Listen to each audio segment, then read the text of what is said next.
មានបុរស3នាក់កំពុងអង្គុយផឹកទឹកត្នោតជូរនៅខាងមុខផ្ទះ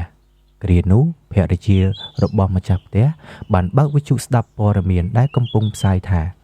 មានក្រុមហ៊ុនមួយកំពុងតែធ្វើការសាងសង់អាកាសយានដ្ឋានលើ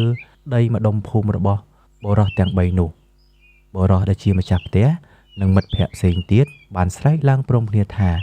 ដូប៉ោះកំពុងតែផឹកស៊ីផងស្ដាប់ព័ត៌មានខ្មោចយកអីគេហ្នឹងហើយក៏ប្រាប់ឲ្យប្រពន្ធដូប៉ោះដើម្បីស្ដាប់បទចម្រៀងវិញ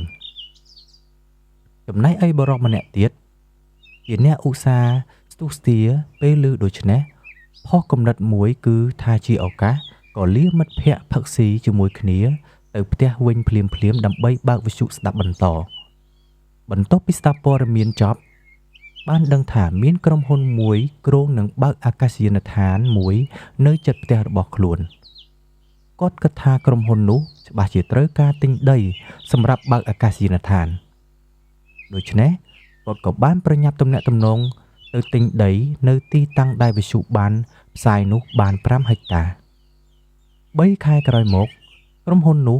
បានចុះមកទិញដីប្រជាពលរដ្ឋក្នុងតម្លៃខ្ពស់ពិតប្រាកដមែន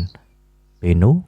គាត់បានលក់ដីក្នុងតម្លៃខ្ពស់និងទទួលបានផលចំណេញយ៉ាងសន្ធឹកសន្ធាប់ចំណែកឯបរិសុទ្ធ2នាក់ទៀតបានត្រឹមនិយាយថាអូយបាត់បង់ឱកាសអស់លីងតើបងអូនយល់យ៉ាងណាដែរចំពោះវីដេអូអប់រំនេះសូមជួយ comment និងផ្ដល់ជាមតិទាំងអស់គ្នាបាទ